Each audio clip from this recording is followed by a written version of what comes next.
Hi friends, it's Susan Smith with StampCreatively, and I have a little Christmas here. This is so much prettier than what I thought it was going to be. Between me and my screen and what I can see is Violet. Do you see her tail? This is her tail. She's decided to jump up here when I decided to get started and plant her hind end in my camera. Violet is our 9-year-old calico, and she's a piece of work. Violet Michelle, everybody has a second name. Okay, let me show you how I did this.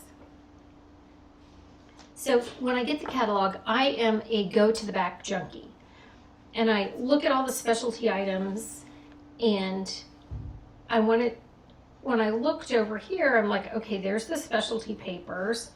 I saw these pearls. I wasn't sure that I was going to love them, but I do with my whole heart. This ribbon. And then I missed this the first time because it wasn't over here. It's called a foil. And so this is the designer series paper one of the designer series papers I'm working with. So these are foils, and you can see those pretty patterns on them. They're just quite lovely, and I love anything that has a little bit of pattern because it adds some texture.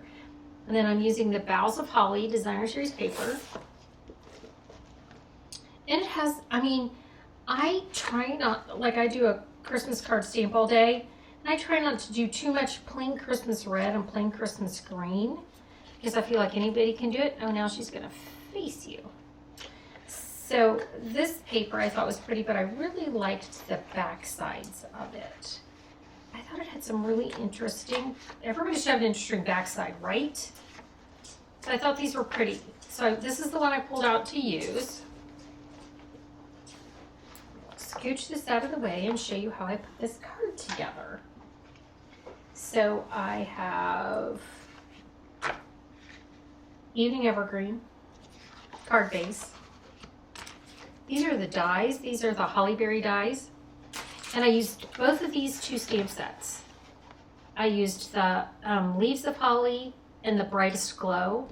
I love this Merry Christmas right here in the Brightest Glow. It just makes me super happy. So I have my Wonder Basement bone folder, which is always the bomb.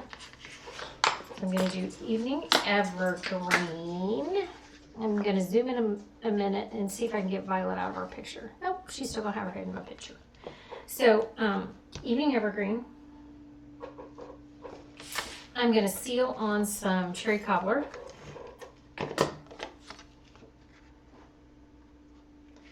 And then I liked, this is the pattern I pulled.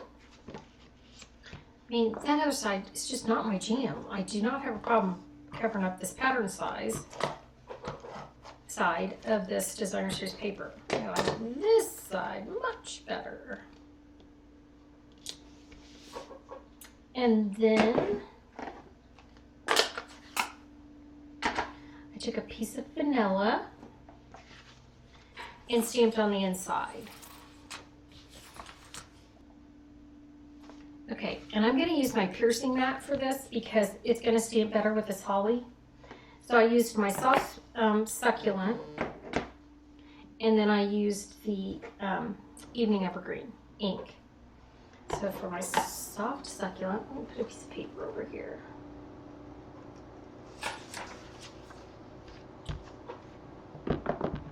Okay, this is what I found. If I use my Evening Evergreen and do the outline first, I can see it better.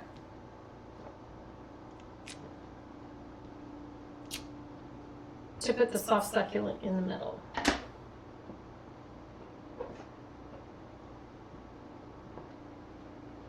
And so I can line that up better. I found that I just don't do, isn't that pretty? I just don't do it as well the other way. So pretty. You can see Violet's head. See? Maybe you couldn't see that very well. Let me do this other corner. Why not? And I know you can see it. And then it's going to line up real easy.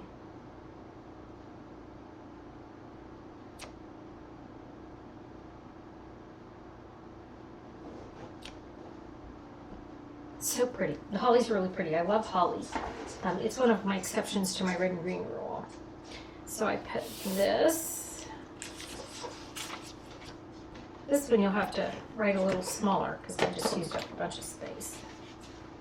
But it's okay because it's beautiful on the inside of this card. Okay, so there you go. Now I took the dies and I used the large holly dies and I used that foil specialty paper.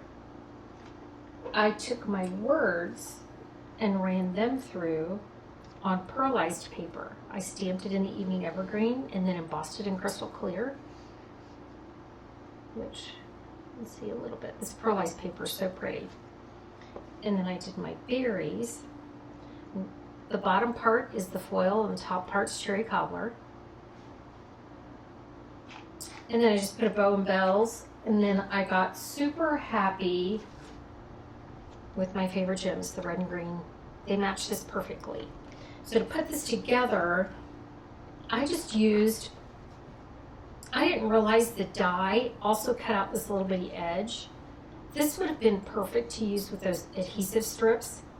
So all the adhesive's back there and I just pull it off. But I didn't know that till I didn't know it would be so hard till I ran it through twice. I had this idea in my head and I just kind of die cut them all before I put it all together. I was sure I was going to love it. That's how much I like this paper. You hear that crazy boxer? If you're on my email list, I put a little collage of crazy boxer stuff there. I mean, Jax, her brother, is great, but he's so much more mature than she is. He's 5. She's 8 months, and she still thinks she needs to chase the cats, which is why Violet's up here and Dozer's on that side. You can't see him, but they're both up here with me because Roxy chases them. And the cats have claws. All they have to do is whack her good. But no, it's a game of chase and play loud. Okay, so I'm going to go through and can you see that shine in this pearlized paper? This pearlized paper is so pretty. It's just yummy and beautiful. But again, I got this teeny tiny little piece that goes around the outside, which is fine, but I would have been smarter if I would use that adhesive back. So if I decide to use this, do this at a camp or something, I'll definitely put adhesive back on it because not everybody can do Tombow glue. I'm going to put this right here. Is that not pretty?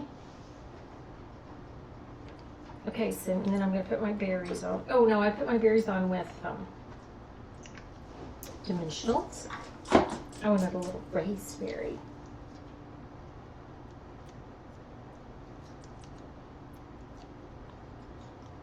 Oh, I do this all the time. So I got all cleaned up, put my makeup on, and did all that for you guys, and then I ain't gonna show my face. What the heck? It's a waste of time. I could have dimensional stuck there. Okay, there we go. So I put that there. Let's move it up. Well, move it up there. Oh look, this part didn't get embossed. I just schmutzed it. That's why you emboss in crystal clear on the pearlized, because it smears if you don't emboss it. So I must have missed this corner.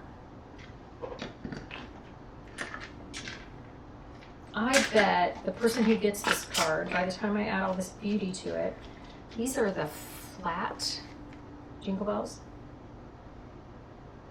And then this ribbon is this beautiful satin edged ribbon.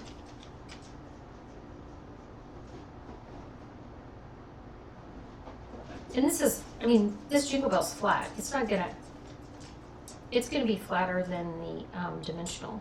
So it's not like it's gonna cost you any more to mail. Because I'm gonna stick this on the glue dot.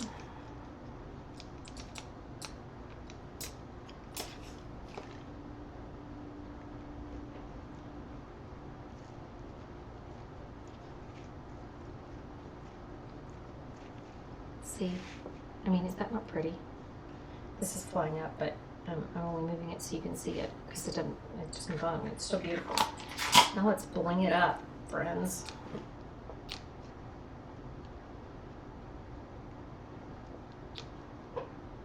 And I like the red on here, but I also like this, what they're calling green. It's kind of a succulent color. So I put those on there. But then I was like, oh, I really want a little bit of gold on here because of the ribbon. Heck, why not? Then should I put gold up here? Yes. When in doubt, add bling. All right, friends, there you go. Pretty as it can be. Here's the other one. The only difference is these two are a little bit different. One is the cherry cobbler under and one's the cherry cobbler over. I just want to see. There you go. And Miss Violet with her head stuck in here. She's my loud purr. She's real soft and minky, and she is so loud. And when my grandkids are here, you do not see her. You wouldn't even think I had a cat. All right, friends, thanks for joining me. I will hopefully stand with you again soon. Bye.